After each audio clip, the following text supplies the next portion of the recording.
कि अशरफी पीर हुए गर्चे बसूरत लेके, अशरफी पीर हुए गर्चे बसूरत लेके, दम बदम बल बलए जोश जवान होता है। यानी अशरफी शक्ल सूरत बज़ाहिर बूढ़ा हुआ है, ये बूढ़ा हुआ है। तो इस बात को किस तरह से करें? अशरफी पीर हुए गर्चे बसूरत लेके, पीर का माना ज़ईफ़ी के पीर बूढ़े के, ठीक है। बज़ाहिर मैं बूढ़ा हुआ हूँ, बुजुर्ग हो गया हूँ, लेकिन दम बदन वलवले जोश जमा होता है, पर हर लम्हा मेरा ईमान मेरी मोहब्बत जमा होती चली जाती है। और यही मोमिन की पहचान है। समझ रहे हो? जिस्म ये फानी है, ये फना हो जाए, पर रूह बाकी है। ये हमेशा से थी, हमेशा है और हमेशा रहेगी। जब से ये पैदा हुआ, हमारे खालिक ने जब से इसको पैदा किया, ये मौजूद, ये बाकी है। और ये जगह बदलेगी पर जिंदगी नहीं बदलेगी। जिंदगी एक ही है, क्योंकि रूह को जो जिंदगी मिली है इसे मौत नहीं आती। मौत जिस्म को आती, रूह निकल गई, वो जिंदा है, वो मौत नहीं, वो सिर्फ जगह बदल। बरादरान मिल्लत इस्लामिया, ये अच्छी तरह से आप जानते हो कि आपका जिस्म भी आपका है, रूह भी आपकी। पर यह भी सच है कि हम अपने जिस्म का ख्याल ज्यादा रखते हैं, तो रूह का ख्याल रखने में हम तसावुली से काम लेते हैं, गफलत का शिकार है ना। सभी की एक कहानी है। हमें अपने जिस्म से तो मोहब्बत है, पर अपनी रूह से हम इसकी जरूरतों का तो ख्याल रखते हैं, पर अपनी रूह की जरूरतों का ख्याल नहीं रखते। तो हम खुद अपनी जात के साथ नाइंसाफी करते हैं। और ये याद रखना कि जो नाइंसाफी करता है गोया जुल्म करता है, और जालिमों को अल्लाह पसंद नहीं कर पाता। अनजाने में ही सही कितनी बड़ी गलती है। जब हम अपनी जात के साथ जुल्म करने के लिए तैयार हैं, तो फिर कौन बचेगा हमारे जुल्म से? अब आप और जुल्म करना ये शैतान का काम है। क्योंकि हज़रत अबू बकर सिद्दीक से किसी ने पूछा, कि यहूदी ने आके पूछा, ये बताइए कि वो क्या चीज है जो अल्लाह के पास नहीं है। हज़रत अबू बकर सिद्दीक सोचने लगे। उतने में हम मौला अली मुश्किल कुशा पहुंच गए। तो जब हज़रत अबू बकर सिद्दीक से पूछा क्या सोच रहे हैं, इस बात पर गौर फिक्र कर रहे हैं, तो आपने फरमाया इस यहूदी ने मुझसे सवाल किया है कि वो क्या है जो अल्लाह के पास नहीं। तो मौला अली ने जवाब दिया कि इसका सवाल यही है ना कि वो क्या चीज है जो अल्लाह के पास नहीं। तो जवाब इसका यह है कि जुल्म,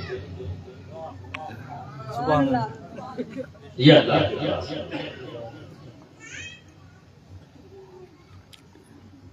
तो फिर सोचो अल्लाह कैसे पसंद करेगा। तो नाइंसाफी करना भी जुल्म है, चाहे किसी के साथ करें या आप खुद अपने साथ करें। पर कहीं ना कहीं हम ये काम कर रहे हैं। हमारा वजूद दो चीजों से मुकम्मल होता है, रूह और जिस्म। अगर रूह निकल जाए तो जिस्म बेकार हो गया। पर आप देखिए कि सबको ख्याल इस जिस्म का तो है। जरा सी चोट लग जाए तो इसकी फिक्र, फौरन मरहम पट्टी करो। बीमार पड़ जाए तो फौरन डॉक्टर के पास भागे। अब उस वक्त अगर डॉक्टर कहे 10 लाख रुपया खर्चा होगा तो कर देंगे। जमीन बेचकर चाहे 10 लाख रुपया देना पड़े, किसी से कर्ज लेकर देना पड़े, देंगे, क्योंकि ख्याल है अपने जिस्म का कि वो ठीक हो जाए। और ये गलत नहीं है, जिस्म भी तुम्हारा है, तुम्हारी जिम्मेदारी बनती है उसका ख्याल रखना। तो मैं ये नहीं कह रहा हूं कि गलत किया, पर ये सवाल मैं आपसे पूछता हूं कि अगर जिस्म को जरूरत पड़ गई तो 10 लाख रुपया अगर खर्च करना पड़ जाए तो आप खर्च करते हो या नहीं करते हो? सोचते हो एक बार? यार छोड़ो, जाने दो, खेत कौन बेचे, पैसा नहीं हो, खेत कौन बेचे, जाने दो, मर जाने दो, ऐसा कोई करता है? अगर बाप बीमार पड़ गया और बेटे 10 बीघा जमीन सोचने लगे अरबी जाएगी, 10 लाख रुपए हम खेत बेचेंगे, मेरा खेत खत्म हो जाएगा, जाने दो, अब्बा के ऊपर कौन खर्च करे? आज नहीं तो कल मर जाना, तो कल के बजाय आज ही मर जाना, तो क्या हाल है? बताओ, सही है? सही है? ऐसे लड़कों को आप क्या कहेंगे? लायक बच्चे या नालायक? नालायक। बस इतना कह के आप छोड़ देंगे, बात आगे बढ़ जाएगी ना, समाज में बाइकाट हो जाएगा। होगा या नहीं होगा? बताओ। ये ऐसे है जिनके अपने बाप को उन्होंने जो है मौत से पहले मार दिया। इन्हें अपने खेत से ज्यादा मोहब्बत थी, अपने बाप से नहीं। डॉक्टर ने मांग लिया, इलाज नहीं करा सके, पैसा नहीं दे सके, बोलो मानेंगे कि नहीं मानेंगे? बोलो, बुरा लगेगा कि नहीं लगेगा? नहीं लगेगा तो अच्छा है, आज तुम्हारे सारे बच्चे सुन ही रहे। क्या है हमारे साथ नहीं कहेंगे तो सही बोलो तो हाँ या ना, नहीं बोलो सारे जवान लग जाएंगे उसी लाइन में। या मेरे अब्बा को तो बुरा ही नहीं लगा, हजरत तकलीफ कर रहे थे, किसी को बुरा ही नहीं लगा, तो चलो अच्छा ही है, लाइन निकल आई। तो आप ये बताइए, क्या ये इंसाफ है कि जिस बाप के जरिए तुम्हें जिंदगी मिली, जिस मां के वसीले से तुम दुनिया में आए, तुम्हें सांसें मिली, तुम बेबस और लाचार थे, उन्हीं माँ बाप ने तुम्हें पाल पोस कर बड़ा किया। तुम्हारे खेत ने तुम्हें नहीं पाला था, तुम्हारी दुकान ने तुम्हें नहीं पाला था, तुम्हारे मकान ने तुम्हें नहीं पाला था, पाला तो था उन्हीं 2 हाथों ने जो माँ का हाथ है, उन्हीं 2 हाथों ने जो तुम्हारे बाप का हाथ है।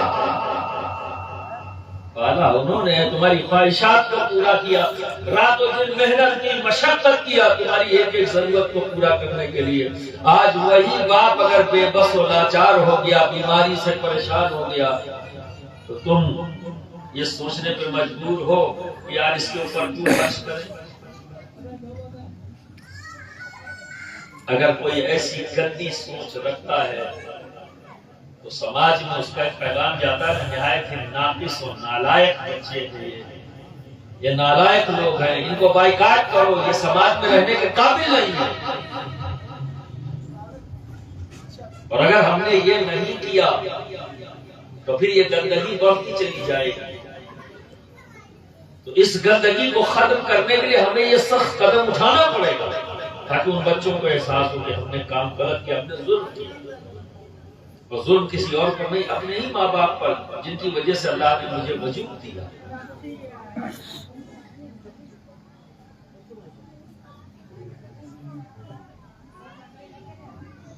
मिल्लत इस्लामिया। अब आइए मैं दूसरी तरफ आता हूं कि जब जिस्म के ख्याल की बात आई, उसी बाप से पूछा गया, बच्चों ने पूछा अब्बा ऐसा तो नहीं है, आप भी जानते हो कि हाँ बेटा मैं भी जानता हूँ, तो क्या करें? खेत बेच दें, हाँ बेटा मजबूरी है, इलाज तो करवाना ही है, तो खेत बेच दिया, इलाज करा दिया। इलाज किसका हुआ है, रूह का या जिस्म का? तो फिर जब घर लौट के आए तो सब खुश है, खुशियां भी मना रहे हैं। किस बात की? जिस्म ठीक हो गया। ये भी गलत नहीं है, ये भी सही है, लेकिन एक तरफा हुआ। जब रूह को, बीमार रूह को, कमजोर रूह को मजबूत करने की बारी आती है, वहां एहसास खत्म हो जाता है। रूह को मजबूत करने के लिए रूह की जरूरत क्या है? उसे भी दवा चाहिए, उसे भी ग़िज़ा चाहिए, उसे भी ताकत चाहिए। जैसे तुम्हारे जिस्म को जरूरत है कपड़े की, उसी तरह उसको भी जरूरत है। जिस तरह से तुम्हें भूख लगती है जिस्म को, उसी तरह से रूह भी भूखी होती है। जिस तरह से तुम्हें प्यास लगती है, उसी तरह से रूह को भी प्यास लगती है। पर जिस्म का ख्याल, रूह बीमार हो जाए तो इसका इलाज नहीं करना है। जिस्म बीमार पड़ जाए तो आप इलाज कराने चले जाते हैं, लेकिन जब रूह बीमार पड़ जाए तो इसका इलाज क्यों नहीं करते? ये भी तो तुम्हारी ही है, किसी और की थोड़ी ना। और जिम्मेदारी तुम्हारी दोनों की है, जिस्म की भी और रूह की भी। तो जिस तरह तुम अपने जिस्म का ख्याल रखते हो और इसकी हर जरूरत को पूरी करते हो, तो तुम्हारी जिम्मेदारी है अपनी रूह का भी ख्याल रखना, उसकी भी जरूरतों को पूरा करना पड़ेगा। पर यह जानना पड़ेगा कि रूह की जरूरत क्या है। तो रूह की जरूरत नमाज है, ये रूह की जरूरत है। रूह की जरूरत रोजा है, रूह की जरूरत ज़कात है, रूह की जरूरत रहम है, रूह की जरूरत इंसाफ है, रूह की जरूरत भूखों को खाना खिलाना है, रूह की जरूरत यतीमों के अवसर पर हाथ रखना है, रूह की जरूरत जरूरतमंदों की जरूरत को पूरा कर देना है, रूह की जरूरत हया है, रूह का जहर बेशर्मी और बेहयाई है। ये रूह के लिए जहर है और रूह के लिए अमृत क्या है? हया, शर्म। ये रूह की जरूरत है, इससे रूह ताकतवर होती है। यानी रूह को कपड़े तन ढकने के लिए तुम अपने जिस्म पर कपड़े का इस्तेमाल करते हो, तो रूह को ढकने के लिए हया और शर्म का इस्तेमाल है। तुम्हारी हया, तुम्हारी शर्म, ये रूह का लिबास है। तकवा ये रूह का लिबास है। तमाम अमल सालेह ये रूह की जरूरत है। क्या ये तुम्हारी जिम्मेदारी नहीं कि तुम अपनी रूह की भी जरूरत को पूरा करो?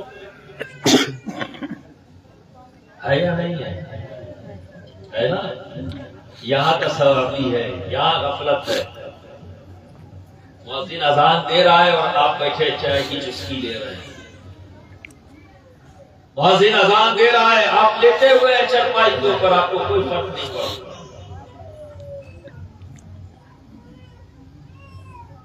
लेकिन अगर जिस्म की जरूरत को पूरा करने में देर हो जाए तो ऐसे भी उजड़ लोग हैं जो तलाक तक की धमकी दे देते हैं अपनी बीवियों को। अगर वो खाना बनाने में देर कर दे तो बैठ के तलाक की धमकी देने लगते हैं, तलाक दे दूंगा तुम किसी काम के लिए, मेरे इतनी तेज भूख लगी है, खाना क्यों नहीं बनाया। तो जिस्म की जरूरत को पूरा करने के लिए तो यहां तक आ गए, और रूह की जरूरत पूरी करने में कमजोरी देखा। और जब रूह बीमार पड़ जाए तो डॉक्टर की जरूरत है, और जिस्म बीमार पड़ जाए तो भी डॉक्टर की जरूरत है, तो भी डॉक्टर की जरूरत है। है ना। तो जब जिस्म बीमार पड़ता है तो दुनिया का ये डॉक्टर जो बैठा हुआ है वो तुम्हें दवा देता है, और जब रूह बीमार पड़ती है तो भी डॉक्टर की जरूरत है। उस डॉक्टर को पीर कहते हैं। उस डॉक्टर का नाम क्या है? पीर, मुर्शिद। ये है रूह का डॉक्टर। जब रूह बीमार पड़ती है तो पीर की जरूरत होती है। अब बताओ, कभी गए हो अपने रूह के इलाज के लिए पीर के पास? कभी गए? कभी नहीं गए, क्योंकि एहसास ही नहीं है तुम्हें कि तुम्हारी रूह भी बीमार है।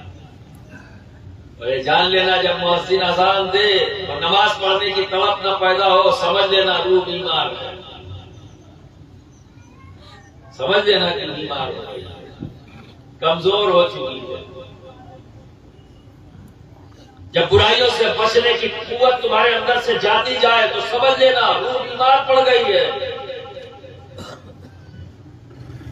ईमान कमजोर होता चला जा रहा है, इसलिए बुराइयों से बच नहीं पा रहे हैं और बुराइयों की तरफ कदम बढ़ते चले जाएं। जब रूह कमजोर हो जाती है, ईमान कमजोर हो जाता है, तो इंसान बुराइयों की तरफ बढ़ने लगता है। तो इसकी जरूरत है ना डॉक्टर की, इलाज की जरूरत है ना, तो पीर की जरूरत। अब यहाँ का डॉक्टर जब जिस्म बीमार पड़े तो कहता है 3 टाइम दवा खाओ, छोड़ देते हो, पूरा घर बल लग जाता है, दवा का टाइम हो गया, दवा खाओ। लेकिन जब रूह बीमार पड़ जाए तो घर के किसी भी फर्द को फिक्र नहीं। अब घर वाले क्या सोचेंगे जब खुद मरीज को फिक्र नहीं कि मुझे दवा खानी है। जो पीर ने दवा बताई थी, न घर वालों को याद न खुद मरीज को याद कि पीर ने दवा कौन सी बताई। क्या ये इंसाफ है? इसे इंसाफ का नाम दोगे? बोलो भाई। अगर रूह किसी और की हो तो चलो समझ में आता है, अगर तुम्हारी है रूह, किसी और की नहीं, जिस्म भी तुम्हारा, रूह भी तुम्हारी। तो इंसाफ का तकाजा क्या है? हम जिस्म का भी ख्याल रखें उतना ही, जितना हम अपने जिस्म का ख्याल करते हैं उतना ही रूह का भी ख्याल रखें। और वालिदैन से कहूंगा कि जब बच्चा बीमार पड़ता है तो जिस तरह से दवा फाड़ के निकाल के टाइम से देती हो, उसी तरह से तुम अपने बच्चों की रूह का भी इलाज करो। टाइम से मदरसा भेज दो ताकि वो कुरान पढ़ ले, और जब मुअज्जिन अज़ान दे तो फौरन उसे मस्जिद तक पहुंचाओ, खुद भी जाओ, उंगली पकड़कर अपने बच्चे को भी लेके जाओ। ये उसकी रूह का इलाज तुम करो ताकि उसकी रूह तंदुरुस्त और तवाना रहे, कभी बीमार पड़े ही ना। उसकी जरूरतों को पूरा करो। जैसे 3 वक्त बच्चों को खाना खिलाते हो ताकि जिस्म उनका मजबूत हो, उसी तरह से 5 वक्त नमाज पढ़ाओ ताकि उसकी रूह मजबूत हो। ये जिम्मेदारी वालिदैन की भी है कि बचपन से आदत डाल दे, उसी तरह जैसे तुम बच्चे को खिलाने की आदत डालते हो। अगर किसी बच्चे को खिलाने की आदत न डाली जाए तो क्या वो खाएगा? नहीं खाएगा। ये बचपन से जो थोड़ा थोड़ा थोड़ा थोड़ा देकर ये भी दो, ये भी दो, ये भी दो, तभी तो बच्चा खाता है। अगर किसी बच्चे को बिना नमक का खाना खिलाया जाए बचपन से, तो कभी जिंदगी में नमक नहीं खा पाएगा। अगर किसी बच्चे को बिना मिर्चे का खाना खिलाया जाए तो कभी जिंदगी में मिर्चे वाला खाना नहीं खा सकता। अगर किसी बच्चे को गोश्त न खिलाया जाए तो कभी जिंदगी में गोश्त नहीं खा सकता। अगर किसी बच्चे को चावल न दिया जाए तो जिंदगी भर चावल नहीं खा सकता। अगर वो खाएगा तो बीमार पड़ जाएगा। इसलिए हर चीज खिलाई जाती है क्योंकि हर चीज की जरूरत हमारे जिस्म को है। इसलिए होशियार माँ बाप क्या करते हैं, बच्चे को हर चीज देते हैं, दूध भी देते हैं, दही भी देते हैं, घी भी देते हैं, मक्खन भी देते हैं, चावल भी, नमक भी, मिर्चा भी, ताकि हर चीज जो उसकी जिस्म की जरूरत है उसके जिस्म तक पहुंच जाए, ताकि जिस्म तंदुरुस्त और तवाना हो। उसी तरह से रूह की भी हर जरूरत को परवरिश में तुम्हें पूरी करनी है। ताकि वो बच्चा उसका आदी बन जाए, और जब वो आदी बन जाएगा तो खुद ही उसके बगैर ना रह सके। तो सबसे पहली जिम्मेदारी वालिदैन की है कि बच्चों को आदी बना दो। जैसे वो अपने जिस्म की जरूरत को पूरा करने के लिए आदी बन गया है, उसी तरह से रूह की जरूरत पूरी करने के लिए भी वो आदी बन जाएगा। ये क्या तमाशा है यार, ये पिकनिक मनाने यहाँ आ रही क्या? ये पता नहीं था कि मगरिब के बाद है प्रोग्राम, जो मुस्तकिल देखो तो चले आ रहे चले आ रहे चले आ रहे।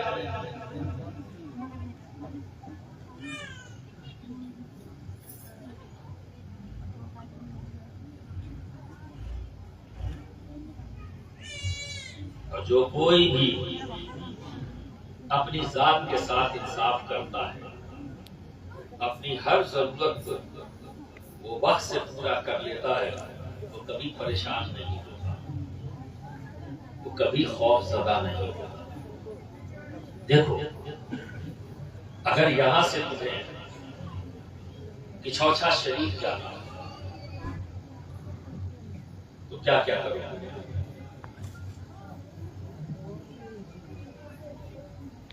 एक आदमी बहुत इत्मीनान से वही जाएगा ना जिसको पता है कि चौछा में जाऊंगा तो मैं कहां जाऊंगा, उसे पता होना चाहिए, ठीक है। और वहां क्या क्या मिलेगा तो उसकी जरूरत है, वो सब वहां पे मिल जाएगा और मुतमईन हो जाएगा। जैसे रहने की जगह मिल जाए, खाना पीना मिल जाए, तब ये फिक्र खत्म हो गई ना यार। वहां पहुंचेंगे तो कहाँ रुकेंगे, कहाँ खाएंगे, जिसको इस बारे में पता नहीं है तो उसे टेंशन है उसका। लेकिन अगर किसी को ये पता है, अच्छी तरह से जानता है कि हम जाएंगे खानकाए शेख आजम में जाएंगे, सीधे वहां पहुंचेंगे, कमरा मिल जाएगा और लंगर का खाना मिलता रहेगा, कोई परेशानी नहीं है। तो आप बताओ टेंशन में रहोगे? नहीं, ठीक है। अब उसके बाद वही वहां जाना है तो रिजर्वेशन करा लो, भाई टिकट ले लो। आपने तारीख पर टिकट ले लिया, घर से रास्ते का खाना ले लिया, टिफिन बना लिया, अब गाड़ी में जाकर बैठ गए। अब कोई टेंशन है? आपको पता है इतने बजे गाड़ी वहां पहुंच जाएगी, लेट फास्ट हुई तो भी गाड़ी में यहाँ हनुमानगढ़ में बैठना है, फला जगह उतरना है, वहां से टैक्सी लेनी है, सीधा खानकाह पहुंच जाना है, वहाँ कमरा मिल जाएगा, वहाँ रहना है, लंगर से खाना खा लेना है, मखदूम पाक की बारगाह में हाजिरी देना है, फातिहा पढ़ना है। अब बताओ ये सफर जो आप करोगे इसमें कोई टेंशन बचा है? और एक आदमी वो है जिसके पास रिजर्वेशन नहीं है, उसने गाड़ी का टिकट का रिजर्वेशन नहीं कराया। अब उसने क्या किया? जनरल टिकट ले लिया। अब परेशान है स्टेशन पर, पता नहीं जगह मिलेगी कि नहीं मिलेगी, जगह मिलेगी कि नहीं मिलेगी। गाड़ी आ गई तब तक टेंशन में। गाड़ी आ गई, जगह मिल गई तो ठीक, ना मिली तो खड़ा है, इंतजार कर रहा है कोई सीट खाली हो तो मैं बैठ जाऊं। जन्नत में अब जहां भी सीट खाली होगी उतनी देर वो तकलीफ, ठीक है। अब उसके बाद कुछ नींद आ रही है, कोई रात है तो नींद भी आएगी, बैठने की जगह नहीं तो सोएगा, तो चक्करे मार रहा है ऐसे। बगल में भी बैठा हुआ आदमी, इधर भी बैठा हुआ आदमी, जहाँ ऐसे किया तो वो उसने धक्का दे दिया, इधर झुका उसने धक्का दे दिया, आंख खुल गई। पूरी रात बेचैनी में गुजर गई, सो नहीं सके। सुबह हुई, अब ये पता नहीं है कि वहां से चौचा शरीफ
दुरूद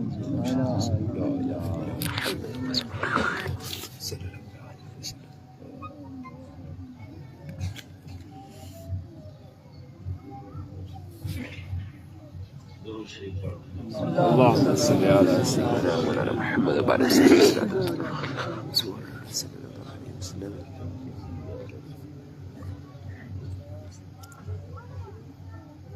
अब मैं उतरूंगा, फिर वहां की चौसा शरीफ जाऊंगा, तो वहां मखदूम पाक के आसमाने से कहाँ घूमूंगा उसे पता नहीं जगह मिलेगी नहीं मिलेगी, कहाँ है। अब ये टेंशन उसको। अब आ गया तो अब जाकर घूमना शुरू किया, कहीं जाकर उसको मिल गई जगह, चलो वो काम उसका हल हो गया। उसके बाद फिर खाने की फिक्र करेगा, इतने टेंशन है। और जिसका सारा काम पहले ही से तैयार है, जो होशियार है, तो वो क्या करेगा? ये सारी तैयारियां करेगा, रिजर्वेशन भी करा लेगा और पूरा सब पता कर लेगा कि कहाँ कहाँ कैसे कैसे, तो सफर आसान हो गया। और अगर सफर की जरूरतों का हमने एहसास नहीं किया, तो उसे पूरा नहीं किया, तो मुश्किलात यानी तकलीफ। अब आप जब गए यहां से वहां ट्रेन में गए, तो रास्ते में बहुत कुछ मिला, क्योंकि चर्चा शरीफ भी पहुंच गए। फिर वापस क्यों आए? वही रुक जाते। अगर मैं पूछूं कि बताओ तुम्हारी बस्ती अच्छी या पिछौछा अच्छा, क्या जवाब है? बोलो। मैं यार ये बहुत गलत आदत है तुम लोगों की, जो मुंह सिल के बैठे। बताओ, अगर पूछ रहा हूं तुमसे, जवाब दो। डालिया अच्छा या पिछौछा अच्छा? झूठे हो। ये बात तुम जबान से कह रहे हो, दिल से नहीं जी। अगर पिछौछा अच्छा है तो हर आदमी अच्छाई की तरफ जाता है, जो चीज अच्छी लगे वहीं रुकता है। एक सवाल तो ये भी है, तो जब आप वहां गए तो वहीं रुक जाते, यहाँ क्यों आ गए? ये वापस क्यों आए? तो मैं ये नहीं कहूंगा कि तुमने गलत कहा, ठीक है, ये तो समझाने के लिए, हिट करने के लिए, पर ये भी सच है कि जो जहां से आता है वहीं वापस जाता है। ये तो पक्का पता है ना जी। तो तुम गए कहां से? ढालिया से, तो वापस भी वहीं आओगे। इसीलिए जब कोई बंदा दुनिया में आता है तो भी हम उसका शुक्र अदा करते हैं, और जब जाता है तो शुक्र अदा करने का अंदाज ये होता है, इन्ना लिल्लाहि व इन्ना इलैहि राजिऊन। अंदाज बदल जाता है, लेकिन बात तो वही है कि रब की तरफ से आया बेशक, और उसी की तरफ वापस गया। तो अहम क्या हो गया? जहां से आए हैं वहीं वापस जाना है। तो मंजिल यही है हमारी, बाकी सब सफर है। और जब सफर है तो वहीं रुक नहीं जाना है, दिल लगी नहीं कर लेना है। असल तो वही है जहां वापस जाना है, जहां से आए हैं वहीं वापस जाना है। तो वही हमारा ठिकाना है। तो वहां ठिकाना अच्छा हो, उसके लिए शरायत है। तो ये सफर है जिंदगी का। हम दुनिया में आए और सफर करते हुए हम आगे बढ़ते चले जाएंगे, और मंजिल क्या है? कब्र, जहां से लौट के नहीं आए। और इंसान जहां जाकर लौटे ना, वही उसकी मंजिल है। ठीक है, अब दूसरी जिंदगी शुरू होती है। एक पहला पड़ाव आ गया, बस अब यहां से आगे दूसरी जिंदगी।